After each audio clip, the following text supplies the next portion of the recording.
داستان کا آغاز 13ویں صدی کے وسط ایشیا سے ہوتا ہے، جہاں منگولوں کے خوف سے قبیلے ہجرت کر رہے تھے۔ سلیمان شاہ کے بیٹے ارطغرل نے قائی قبیلے کی باغ ڈور سنبھالی اور اناتولیا کو اپنا ٹھکانہ بنایا۔ ارطغرل غازی نے سلجوقی سلطان علاء الدین کی مدد کی اور بدلے میں سوغد کی جاگیر حاصل کی۔ سوغد کی پہاڑیوں پر عثمانیوں کا پہلا خیمہ نصب ہوا، جو آنے والی عظیم سلطنت کا مرکز بننے والا تھا۔ ارطغرل کی تلوار نے نائٹس ٹیمپلر اور مقامی غداروں کے ناپاک عزائم کو خاک میں ملا دیا۔ جب ارطغرل نے وفات پائی تو ان کے بیٹے عثمان نے ایک خواب دیکھا جس نے تاریخ بدل دی۔ خواب میں عثمان کے سینے سے ایک درخت نمودار ہوا جس کے سائے میں 4 سمندر اور 3 بر اعظم تھے۔ شیخ ایبالی نے اس خواب کی تعبیر یہ دی کہ عثمان کی نسل دنیا پر حکمرانی کرے گی۔ سن 1299 میں عثمان غازی نے باقاعدہ طور پر اپنی خود مختار ریاست کا اعلان کر دیا۔ عثمان نے قلعہ اینیگول اور ینی شہر فتح کر کے ریاست کی سرحدوں کو وسعت دی۔ عثمانیوں کا پہلا چاندی کا سکہ جاری ہوا جس نے ریاست کی معاشی آزادی پر مہر ثبت کی۔ برسا کے قلعے کا محاصرہ 10 سال تک جاری رہا، جو عثمانیوں کے صبر کا امتحان تھا۔ عثمان غازی کی وفات کے وقت برسا کی فتح کی خوشخبری ان تک پہنچی۔ سلطان اور خان نے برسا کو سلطنت کا پہلا باقاعدہ دارالحکومت قرار دیا۔ اور خان کے دور میں پہلی بار باقاعدہ تنخواہ دار فوج پیدا اور مسلم تشکیل دی گئی۔ رومی شہزادی تھیوڈورا سے نکاح نے عثمانیوں کے سیاسی تعلقات بازنطینیوں سے مضبوط کیے۔ عثمانیوں نے پہلی بار یورپ کی سرزمین پر قدم رکھا جب انہوں نے قلعہ چیمپے فتح کیا۔ سلطان اور خان کے بیٹے سلیمان پاشا نے بلقان میں فتوحات کے جھنڈے گاڑ دیے۔ گیلی پولی کا زلزلہ بازنطینیوں کے لیے آفت اور عثمانیوں کے لیے فتح کا رستہ بن گیا۔ سلطان مراد اول نے تخت سنبھالتے ہی ایڈریانوپول یعنی ایدرنا کو فتح کر کے اسے دارالحکومت بنایا۔ جانیسیریز کا دستے تشکیل کیا گیا جو دنیا کی پہلی منظم پیادے فوج بنی۔ مراد اول نے جنگ کوسوو میں بلقان کے متحدہ عیسائی لشکر کو عبرتناک شکست دی۔ جنگ کی فتح کے بعد سلطان مراد کو ایک زخمی دشمن سپاہی نے دھوکے سے شہید کر دیا۔ سلطان بایزید اول نے اقتدار سنبھالا، جن کی جنگی رفتار نے انہیں یلدرم کا خطاب دلایا۔ بایزید نے قسطنطنیہ کا پہلا بڑا محاصرہ کیا اور بازنطینیوں کے گرد گھیرا تنگ کر دیا۔ جنگ نائکوپولس میں بایزید نے پورے یورپ کے صلیبی لشکر کو دھول چٹا دی۔ اناتولیا کے تمام خود مختار امراء کو بایزید نے ایک پرچم تلے متحد کر دیا۔ وسط ایشیا سے امیر تیمور کا طوفان اٹھا جس نے عثمانی سلطنت کو چیلنج کیا۔ 1402 میں جنگ انقرہ میں بایزید کی شکست نے سلطنت کو ایک عارضی بحران میں ڈال دیا۔ بایزید کی وفات کے بعد عثمانی شہزادوں کے درمیان خانہ جنگی انٹر ریگنم شروع ہوئی۔ سلطان محمد اول نے سلطنت کو دوبارہ متحد کیا اور خانہ جنگی ختم کی۔ محمد اول کو سلطنت عثمانیہ کا دوسرا بانی کہا جاتا ہے کیونکہ انہوں نے اسے بکھرنے سے بچایا۔ وینس کے ساتھ پہلی سمندری جنگ ہوئی جس نے عثمانی بحریہ کی اہمیت کو واضح کیا۔ سلطان مراد دوم نے تخت سنبھالتے ہی ہنگری اور بلقان میں فتوحات کا سلسلہ بحال کیا۔ مراد دوم نے وارنا کی جنگ میں یورپی صلیبیوں کے آخری بڑے اتحاد کو کچل دیا۔ مراد دوم نے 2 بار تخت چھوڑا تاکہ ان کے بیٹے محمد فاتح تجربہ حاصل کر سکیں۔ جب صلیبیوں نے دوبارہ حملہ کیا تو 12 سالہ محمد نے اپنے باپ کو دوبارہ قیادت کے لیے بلایا۔ سلطان محمد فاتح نے 1451 میں مستقل طور پر تخت سنبھالا اور قسطنطنیہ کا ارادہ کیا۔ رومیلی حصار کا قلعہ صرف 4 ماہ میں تعمیر ہوا تاکہ بوسفورس پر عثمانی کنٹرول مکمل ہو۔ سلطان محمد نے ہنگری کے انجینئر اربن سے دنیا کی سب سے بڑی توپ بنوائی۔ 6 اپریل 1453 کو قسطنطنیہ کا وہ تاریخی محاصرہ شروع ہوا جس نے تاریخ بدلنی تھی۔ بازنطینیوں نے بوسفورس میں زنجیر لگا دی تھی ताकि उस्मानी बहरिया दाखिल ना हो सके। मोहम्मद फातेह ने वो कर दिखाया जो नामुमकिन था। 70 जहाज़ों को पहाड़ों पर से गुजारकर समंदर में उतारा। रोमियो ने जब सुबह समंदर में उस्मानी जहाज़ देखे तो उनके हौसले टूट गए। उस्मानी तोपों ने कस्तंतुनिया की नाकाबिले तस्खीर दीवारों में शिगाफ डालना शुरू कर दिए। सुल्तान मोहम्मद खुद मैदान जंग में सिपाहियों का हौसला बढ़ाने के लिए मौजूद थे। 29 मई की सुबह आखिरी यलगार हुई और हसन उलू बातली ने दीवार पर उस्मानी परचम लहराया। 1000 साला बाज़ंतीनी सल्तनत का खात्मा हुआ और कस्तंतुनिया इस्लाम बोल यानी इस्तंबुल बन गया। सुल्तान मोहम्मद फातेह ने आया सोफिया में दाखिल होकर इंसानियत और मजहबी आज़ादी का ऐलान किया। फ़तह कस्तंतुनिया ने उस्मानियों को एक इलाक़ाई रियासत से आलमी खिलाफत के रास्ते पर डाल दिया। सुल्तान मोहम्मद ने इस्तंबुल को दुनिया का सबसे खूबसूरत और महफूज शहर बनाने का अहद किया। यूनानी और लातीनी उलमा को इस्तंबुल में रहने की दावत दी गई, जिससे इल्म और हुनर को फरोग मिला। ग्रैंड बाजार की बुनियाद रखी गई, जो आलमी तिजारत का मरकज बना। टॉप कापी महल की तामीर शुरू हुई, जो 4 सदियों तक उस्मानी ताकत का गहवारा रहा। सुल्तान ने सर्बिया और मोरिया को फतह करके बल्कान में उस्मानी असर और रसूख को हतमी शक्ल दी। बहीराए अस्वद को उस्मानी झील बना दिया गया, क्योंकि इसके तमाम साहिल फतह कर लिए गए। उस्मानी बहरिया ने ओट्रांटो इटली पर हमला किया, जिससे पूरा यूरोप कांप उठा।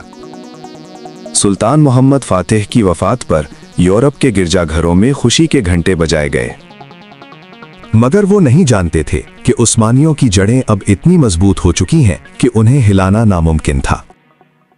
बायजीद दोम ने अपने भाई जम सुल्तान के साथ तवील सियासी जंग के बाद तख्त संभाला। स्पेन से निकाले गए लाखों यहूदियों और मुसलमानों को उस्मानियों ने पनाह दी। सुल्तान सलीम अव्वल यावुज ने अपने दौर में सल्तनत का रकबा 2 गुना कर दिया। जंगे चालदरान में सफवियों को शिकस्त देकर उस्मानियों ने अपनी मशरिकी सरहदें महफूज की। मस्र और शाम की फतह के बाद मक्का और मदीना की खिदमत का शरफ उस्मानियों को मिला। अब्बासी खलीफा ने खिलाफत की तलवार और मुकद्दस तबर्रुकात सुल्तान सलीम के हवाले कर दिए। सुल्तान सलीम खादिमुल हरमैन शरीफैन कहलाने में फख्र महसूस करते थे। अब सल्तनत उस्मानिया सिर्फ एक रियासत नहीं, बल्कि आलम इस्लाम की वाहिद मुहाफिज बन चुकी थी। सुल्तान सुलेमान कानूनी के तख्त संभालते ही उस्मानियों का सुनहरी दौर शुरू हुआ। सुलेमान ने बलग्राद फतह करके वस्ती यूरोप के रास्ते खोल दिए। जजीरा रोड्स का मुहासरा उस्मानी इंजीनियरिंग और बहादुरी का मुंह बोलता सबूत था। मोहाक्स की जंग में सिर्फ 2 घंटों में हंगरी की ताकत का खात्मा हो गया। वियना का पहला मुहासरा हुआ, जिसने यूरोप के दिल में ओस्मानियों की हैबत बिठा दी। खैरुद्दीन बारबरूसा ने बहीरे रूम को उस्मानियों की मिल्कियत बना दिया। सल्तनत अब एशिया, यूरोप और अफ्रीका के तमाम बड़े तिजारती रास्तों पर काबिज थी। मेमार सिनान ने इस्तंबुल को ऐसी इमारतें दी जो सदियों बाद भी सरबुलंद खड़ी हैं। सुलेमान कानूनी ने ऐसे कवानीन बनाए जिन्होंने अदलो इंसाफ का मेयार बदल दिया। सल्तनत की सरहदें अब वियना से यमन और जजायर से इराक तक फैली हुई थीं। ये उस्मानियों के उरूज की वो इंतहा थी जहां दुनिया की कोई ताकत उनके सामने ना थी।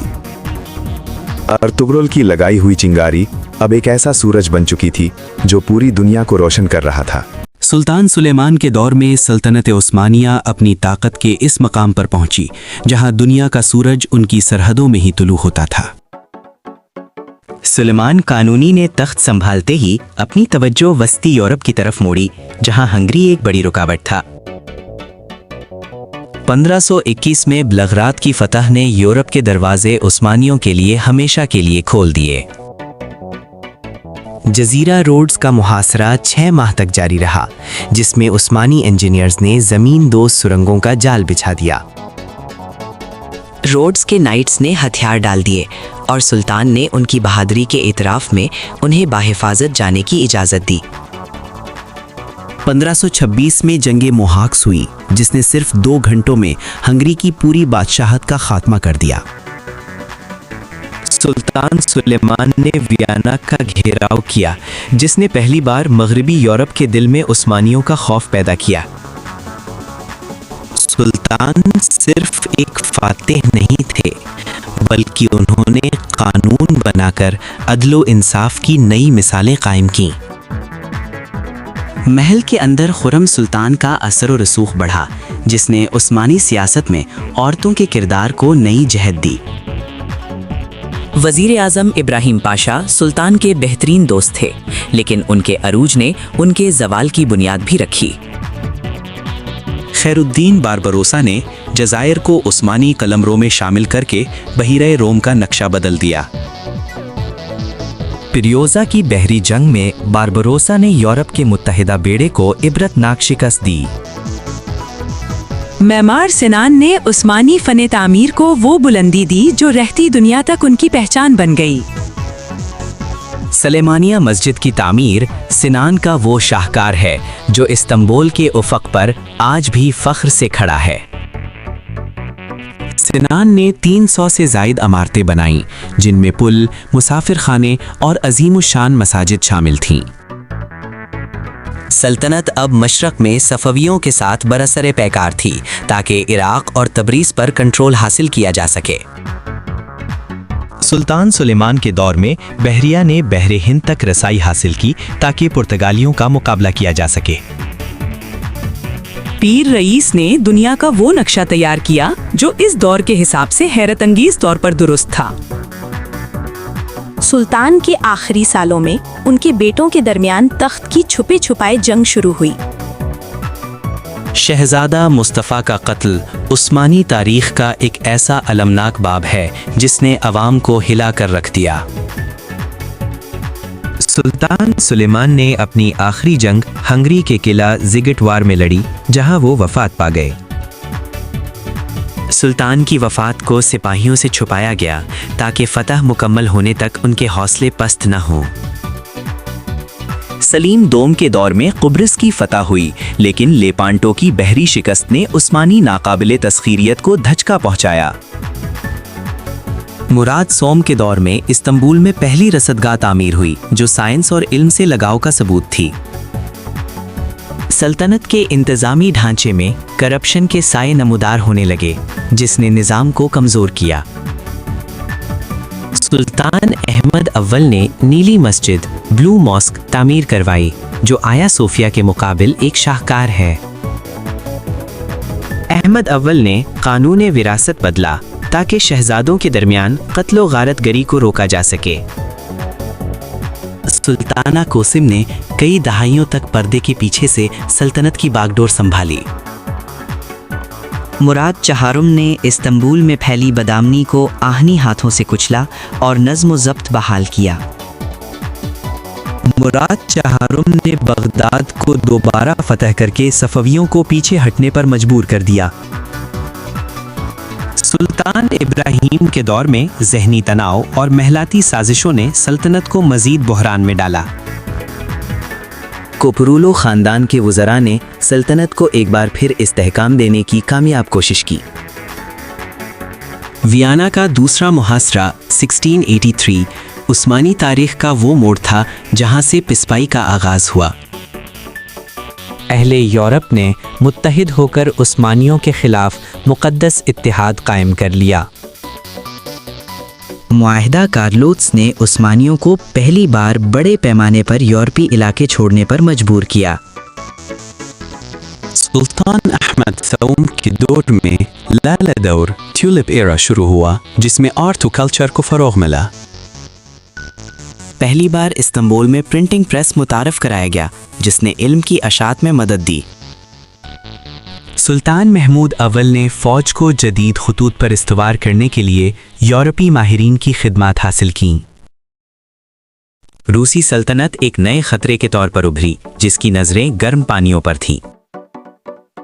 सुल्तान अब्दुल हमीद अव्वल ने मुश्किल हालात में सल्तनत की मजहबी हैसियत को बरकरार रखा। सलीम सोम ने निज़ाम जदीद के नाम से इस्लाहात शुरू की, लेकिन रिवायती फौज ने मुखालिफत की। यानी चरियों की बगावत में सलीम सोम को तख्त से महरूम कर दिया, जो इस्लाहात की राह में बड़ी रुकावट थी। सुल्तान महमूद दोम ने वो जुर्रत दिखाई जो कोई ना कर सका। उन्होंने यनीचरी फौज का मुकम्मल खात्मा कर दिया। इस वाक़े को वाक़या खैरिया कहा जाता है, जिसने जदीद फौज की राह हमवार की। सुल्तान महमूद दोम ने लिबास और तर्ज ज़िंदगी में भी यूरोपी तब्दीलियां मुतारिफ कराईं। यूनान की आज़ादी की जंग ने उस्मानियों को कौम परस्ती के नए खतरे से आगाह किया। मिस्र के वाली मोहम्मद अली पाशा ने खुद मुख्तारी का ऐलान करके मरकज़ी हुकूमत को चैलेंज किया। सुल्तान अब्दुल मजीद अव्वल ने तंजीमात का आगाज़ किया, जिसका मकसद रियासत को जदीद कानून के तहत लाना था। पहली बार ओस्मानियों ने गैर मुस्लिमों को बराबर के हुकूक देने का वादा किया। क्रीमिया की जंग में बरतानिया और फ्रांस ने रूस के खिलाफ उस्मानियों का साथ दिया। इस्तांबुल में पहली बार टेलीग्राफ और रेलवे लाइनें बिछाई गईं। दोलमा बाहचा महल की तामीर हुई, जो उस्मानियों की बदलती हुई जमालियात का मजहर था। सुल्तान अब्दुल अजीज ने पहले उस्मानी हुक्मरान के तौर पर यूरोप का सरकारी दौरा किया। सल्तनत अब भारी गैर मुल्की कर्जों के बोझ तले दबती जा रही थी। सुल्तान अब्दुल हमीद दोम ने एक ऐसे वक्त में तख्त संभाला जब सल्तनत बिखरने के करीब थी। अब्दुल हमीद दोम ने इस्तिबदादी लेकिन मुनज़्ज़म तरीके से सल्तनत को 33 साल तक मुत्तहिद रखा। उन्होंने हिजाज रेलवे तामीर करवाई ताकि मक्का और मदीना तक रसाई आसान हो। सियोनी तहरीक ने फ़लस्तीन में ज़मीन मांगी, लेकिन सुल्तान ने सख्ती से इनकार कर दिया, जहां से दुश्मनी बढ़ी। नौजवान तुर्कों यंग टर्क्स की तहरीक ने आईनी जमहूरियत का मुतालबा ज़ोरों शोर से शुरू किया। 1908 में दोबारा आइन बहाल हुआ, जिससे सुल्तान के इख्तियारात महदूद हो गए। 1909 में सुल्तान अब्दुल हमीद दोम को माजूल कर दिया गया, जो एक दौर का खात्मा था। इटली ने लीबिया पर हमला करके उस्मानियों के आखिरी अफ्रीकी मकबूजात छीन लिए। बाल्कान की जंगों में उस्मानियों ने अपने तकरीबन तमाम यूरोपीय इलाके खो दिए।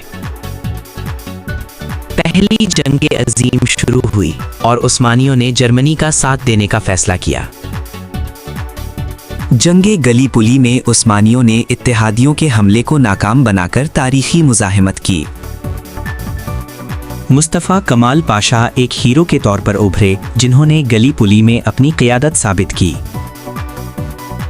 कोतुल अमारा में उस्मानियों ने बरतानवी फौज को हथियार डालने पर मजबूर कर दिया। अरब बगावत ने सल्तनत के अंदरूनी इत्तेहाद को पारा पारा कर दिया। जंग के खात्मे पर इस्तांबुल पर इत्तेहादियों का कब्जा हो गया, जो एक बड़ी तजलील थी। मुआहिदा सीवरे ने सल्तनत के परखच्चे उड़ा दिए, लेकिन अनातोलिया में मुजाहिमत शुरू हुई। मुस्तफ़ा कमाल ने जंग आज़ादी की क़ियादत की और गैर मुल्की अफ़वाज को निकाल बाहर किया। 1922 में सल्तनत उस्मानिया का बाकायदा खात्मा हुआ और आखिरी सुल्तान चला वतन हो गए। 1923 में जमहूरिया तरक्की का क़याम अमल में आया, जिसने एक नए अहद का आगाज़ किया। उस्मानियों की 600 साला तारीख अब सिर्फ किताबों और यादगारों में बाकी रह गई थी। लेकिन उनका तमद्दुन, फ़न तामीर और सकाफ़त आज भी दुनिया के 3 बरआज़मों पर फैली हुई है। ये सिर्फ एक ख़ानदान की कहानी नहीं, बल्कि एक अजीम आलमी ताकत के उरूज ज़वाल की दास्तान है। तारीख कभी नहीं मरती, वो सिर्फ नए रूप में खुद को दोहराती है। इस दस्तावेजी फिल्म का इख्तिताम यहाँ